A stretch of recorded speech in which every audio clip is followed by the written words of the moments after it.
Havia uma advertência, tão séria que o Padre Pio, o santo dos estigmas, o místico que conversava com anjos e via a alma das pessoas, repetia constantemente aos seus filhos espirituais uma advertência sobre palavras que nunca, sob nenhuma circunstância, devemos pronunciar quando falamos de nossos entes queridos que partiram deste mundo.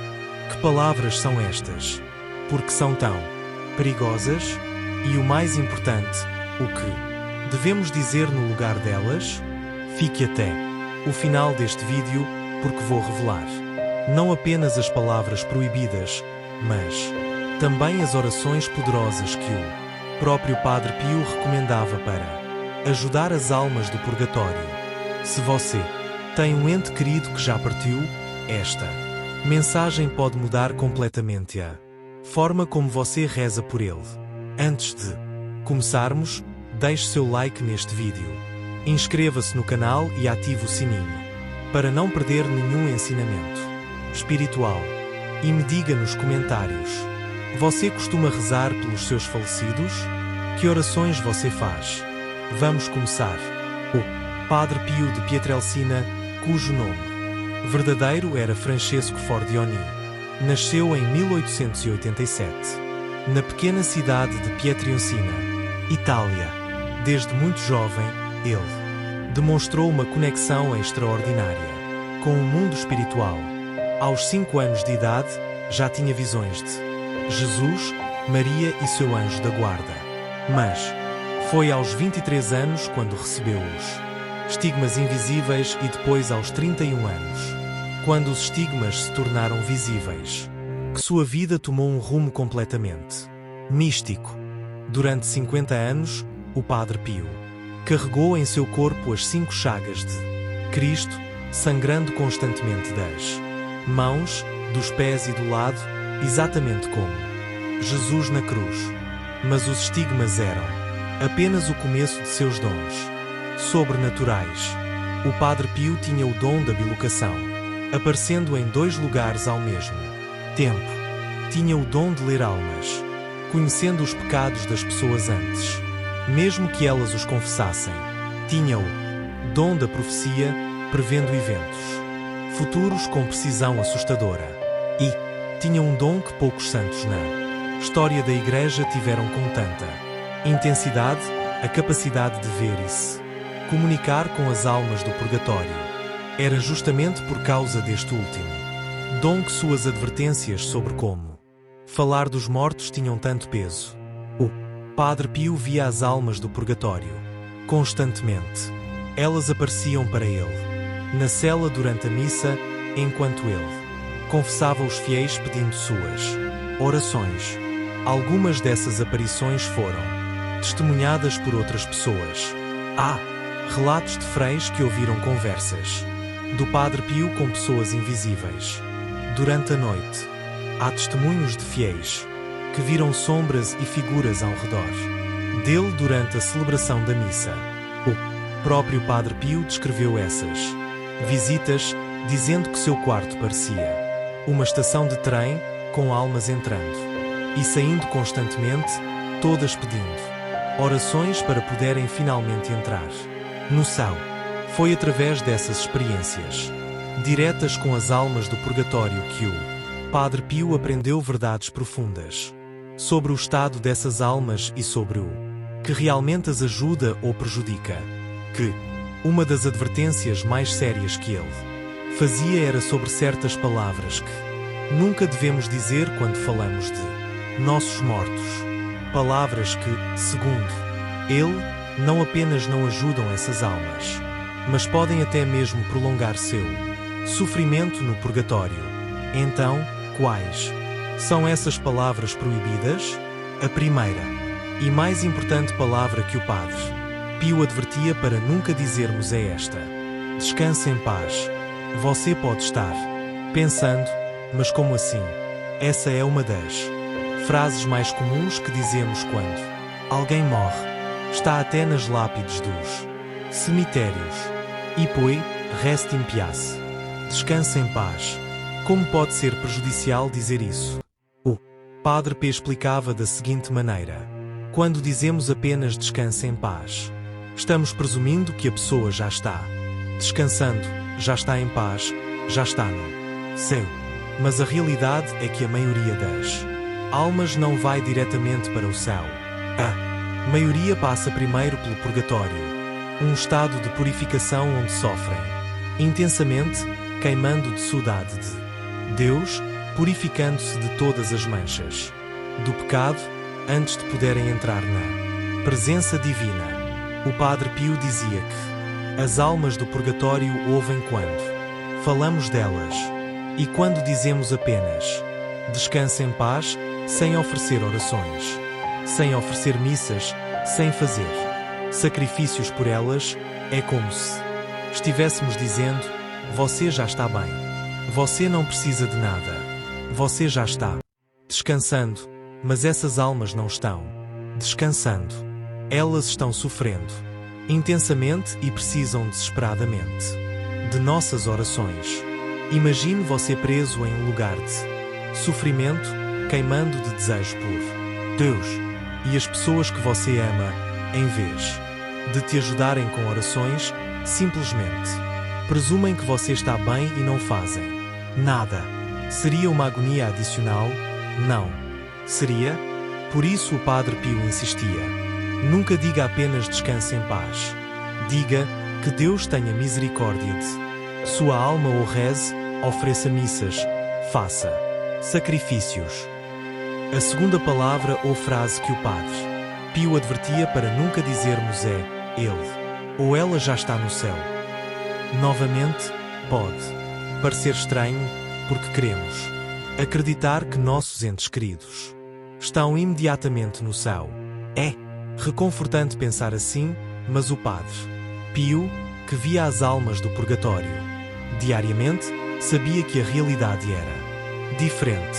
Ele contava que mesmo pessoas muito boas, pessoas piedosas que iam à igreja regularmente, pessoas que confessavam e comungavam, ainda assim precisavam passar pelo purgatório. Porquê?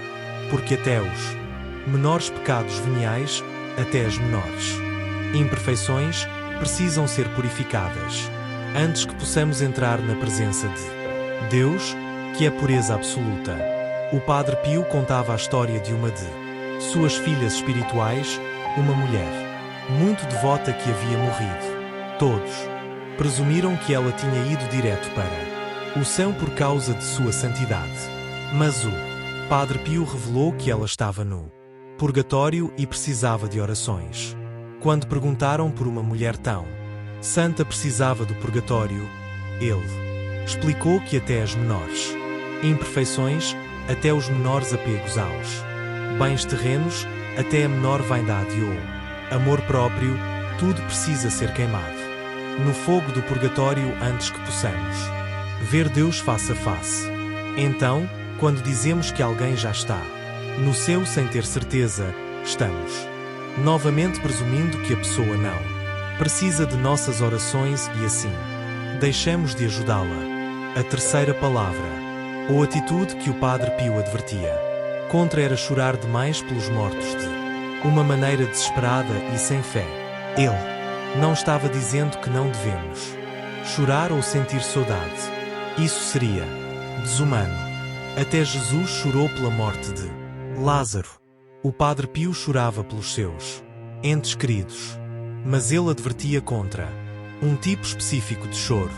O choro desesperado que questiona Deus, que se revolta contra a vontade divina, que se recusa a aceitar a realidade da morte. Ele dizia que esse tipo de choro excessivo e desesperado pode perturbar as almas dos falecidos e até dificultar seu processo de purificação. O Padre Pio explicava que as almas do purgatório podem ver e sentir nossa dor quando choramos desesperadamente, quando vivemos em constante tristeza por anos e anos, recusando-nos a aceitar que eles partiram. Essas almas sofrem ainda mais porque não querem nos ver sofrendo.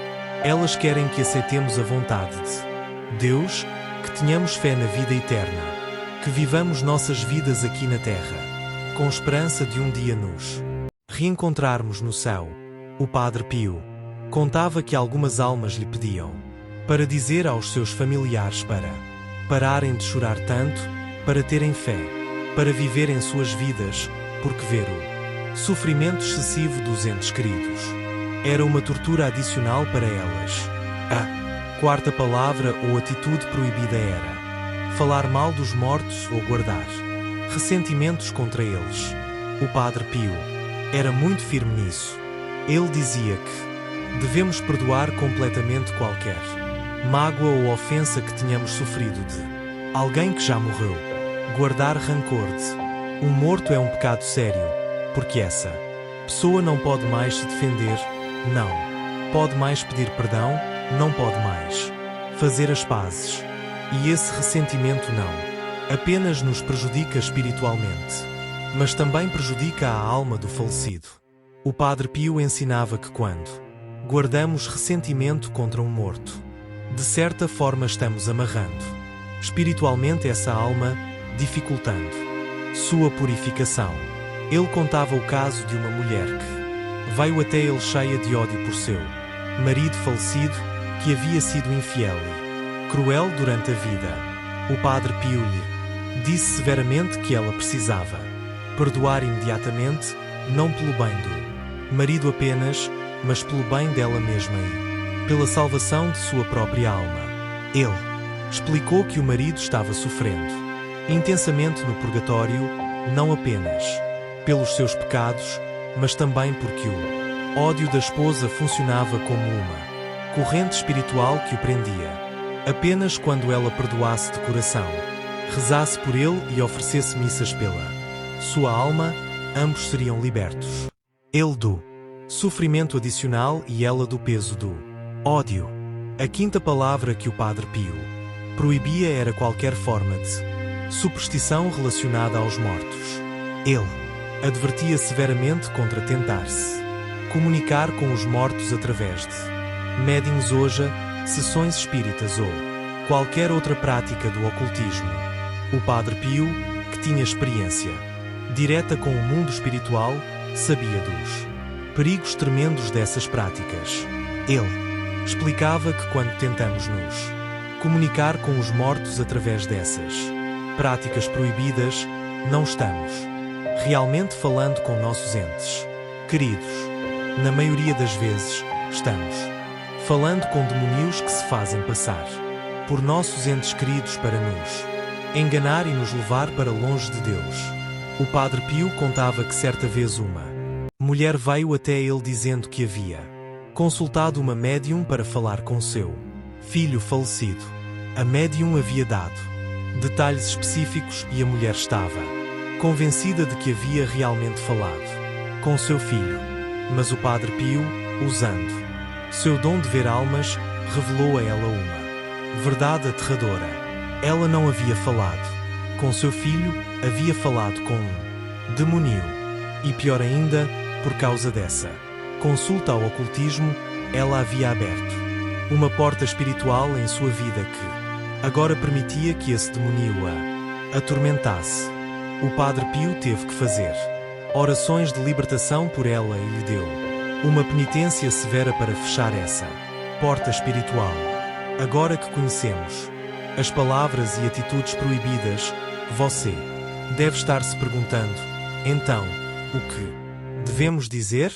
O que devemos fazer por nossos mortos? O Padre Pio tinha respostas muito claras para essas perguntas. Ele ensinava que a coisa mais poderosa que podemos fazer por uma alma do purgatório é oferecer missas por ela. A Santa Missa, segundo o Padre Pio, é infinitamente mais poderosa do que qualquer outra oração, porque na missa o próprio sacrifício de Cristo na cruz é renovado de forma incruenta. Não há nada mais poderoso do que o sangue de Cristo para purificar uma alma. O Padre Pio contava que muitas vezes, enquanto celebrava a missa, via almas do purgatório sendo libertadas e subindo ao céu no momento da consagração, quando o pão e o vinho se transformam no corpo e sangue de Cristo. Ele dizia que uma única missa oferecida por uma alma do Purgatório pode fazer mais por ela do que anos e anos de outras orações. Por isso, ele insistia com seus filhos espirituais: ofereçam missas. Ofereçam missas. Ofereçam missas. Se vocês realmente amam seus mortos, se querem realmente ajudá-los, não gastem dinheiro em coroas de flores caras. Não gastem em túmulos luxuosos. Gastem em missas. Ofereçam missas. Além das missas, o Padre Pio recomendava fortemente a oração do terço pelos mortos. Ele dizia que a Virgem Maria tem uma compaixão especial pelas almas do purgatório e que ela pessoalmente desce ao purgatório para buscar as almas por quem rezamos o terço. Ele contava que certa vez, enquanto rezava o terço por uma alma, viu Nossa Senhora descer ao purgatório, rodeada de luz, pegar aquela alma pela mão e levá-la diretamente para o céu. Desde então, ele sempre recomendava: rezem o terço pelos seus mortos, especialmente no dia de finados e nos aniversários de falecimento. O Padre Pio também ensinava uma oração específica que ele mesmo rezava constantemente pelas almas do purgatório. Esta oração é simples, mas poderosíssima. Eterno Pai, eu vos ofereço o preciosíssimo sangue de vosso divino Filho Jesus, em união com as missas celebradas hoje em todo o mundo, por todas as santas almas do purgatório, pelos pecadores de toda parte, pelos pecadores da Igreja Universal, pelos da minha casa e pelos da minha família. Amém. O Padre Pio rezava esta oração dezenas de vezes por dia e incentivava todos a fazerem o mesmo. Outra prática que o Padre Pio recomendava fortemente era oferecer sacrifícios pelas almas do purgatório. Ele explicava que assim como o sacrifício de Cristo nos salvou, nossos pequenos sacrifícios unidos ao sacrifício de Cristo podem ajudar tremendamente as almas do purgatório. Que tipo de sacrifícios? Jejuns, renúncia a pequenos prazeres, oferecer nossas dores e sofrimentos, fazer trabalhos de caridade em nome dos falecidos, perdoar ofensas, vencer tentações. Tudo isso, quando oferecido especificamente por uma alma do purgatório, tem um valor imenso para ajudar na purificação dessa alma. O Padre Pio tinha uma devoção particular em oferecer seus próprios sofrimentos pelas almas do purgatório. As dores dos estigmas eram terríveis e ele as oferecia constantemente por essas almas. Ele dizia: não desperdicem nenhum sofrimento. Cada dor, cada dificuldade, cada provação, se oferecida com amor, pode libertar uma alma do purgatório. Imaginem que poder temos em nossas mãos. Podemos literalmente salvar almas através de nossos sacrifícios. Uma das histórias mais comoventes sobre o Padre Pio e as almas do purgatório envolve uma freira que havia sido sua diretora espiritual quando ele era jovem. Esta freira foi muito dura com ele, às vezes até cruel, duvidando de seus dons espirituais e tratando-o com severidade. Depois que ela morreu, apareceu para o Padre Pio do purgatório, pedindo suas orações. Alguns dos freis que conheciam a história sugeriram ao Padre Pio que ele não precisava rezar muito por ela, considerando como ela o havia tratado. Mas o Padre Pio respondeu com veemência: como posso não rezar por ela? Ela está sofrendo. Ela precisa de minhas orações. O perdão é absoluto ou não é nada? Esta história ilustra perfeitamente o ensinamento do Padre Pio sobre perdoar completamente os mortos e rezar por eles, independentemente de como nos trataram em vida. Ele praticava